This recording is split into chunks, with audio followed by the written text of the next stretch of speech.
नमस्कार, मेरा नाम ध्रुव रोहिला है और मैं कक्षा छठी एच का छात्र हूँ और मेरी कहानी का शीर्षक है बड़ी सीख।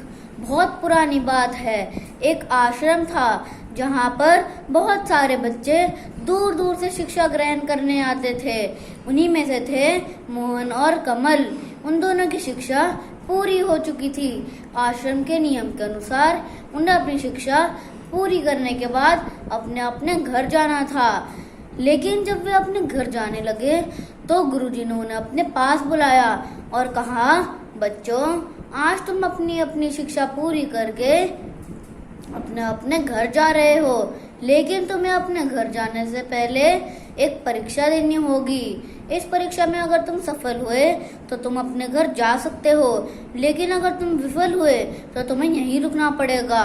मोहन गुरुजी से पूछता है, गुरुजी, आप किस परीक्षा के बारे में बात कर रहे हैं? हमने तो अपनी शिक्षा पूरी कर ली है और आज तो हमें अपने घर भी जाना है, तो अब कौन सी परीक्षा देनी होगी? गुरुजी मुस्कुरा के कहते हैं, बच्चों, तुम्हें मेरा सिर्फ एक छोटा सा काम करना होगा। अगर तुम इसमें सफल हुए तो तुम अपने घर जा सकते हो। कमल काम के बारे में पूछता है और कहता है कि हम अवश्य काम करेंगे और परीक्षा पूर्ण करेंगे।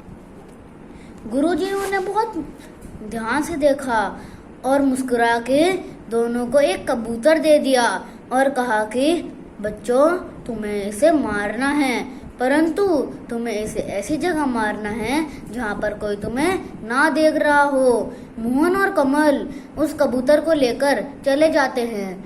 मोहन अपने कबूतर को लेकर एक सुनसान गुफा में जाता है और देखता है वहाँ पर कोई नहीं है। तो अगर कबूतर को मार भी दिया जाए तो किसी को पता नहीं चलेगा।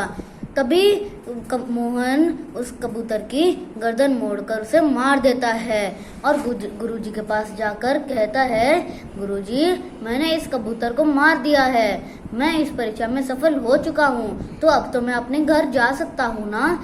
गुरुजी उस कबूतर को अपने हाथ में लेकर थोड़े परेशान हो जाते हैं और कहते हैं कि मैंने ये काम तुम दोनों को दिया था, इसलिए परीक्षा के परिणाम के लिए कमल का आने का इंतजार करना चाहिए।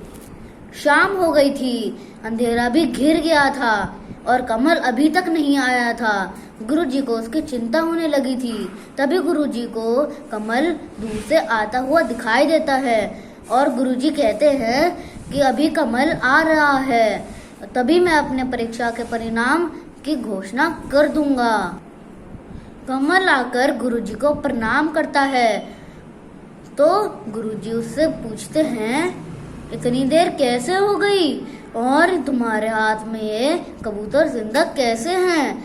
तभी कमल कहता है, गुरुजी, यह बहुत लंबी कहानी है और अब यह समझा जाए कि मैं इस परीक्षा में सफल नहीं हो पाया हूँ, मुझे अभी और शिक्षा ग्रहण करनी है। तभी गुरुजी कहते हैं, पहले पूरी बात बताओ, नहीं तो मैं तुम्हें अपने आश्रम में प्रवेश नहीं करने दूंगा। कमल कहता है कि गुरुजी, जैसा कि आपने कहा था कि इस कबूतर को ऐसी जगह पे मारना है जहाँ पर कोई हमें देख ना रहा हो, तो मैंने वही किया। मैं इसे पहले जंगल में ले गया, वहाँ पर मुझे सारे जानवर देख रहे थे। फिर मैं इसे जंगल के अंदर ले गया, वहाँ पर मुझे पेड़ पौधे देख रहे थे। फिर मैं इसे समुद्र ले गया, वहाँ पर मुझे मछलियाँ और समुद्र देख रहा था। और जब मैं इसे पहाड़ पर ले गया, वहाँ पर मुझे सन्नाटा देख रहा था। फिर जब मैं इसे सुनसान गुफा में ले गया, वहाँ पर मुझे अंधेरा देख रहा था और इनसे सबसे बड़ी बात, मैं इसे मारते हुए खुद देख रहा था। तभी गुरुजी कहते हैं मुस्कुरा के, कमल, तुमने बहुत बड़ी शिक्षा ग्रहण करी है, जो मैं तुम्हें समझाना चाहता था वो तुम समझ गए हो। तुमने इस कबूतर को इसलिए नहीं मारा क्योंकि कोई तुम्हें देख रहा था, एकांत में भी। यही हमारा भय है जो हमें गलत काम करने से रोकता है।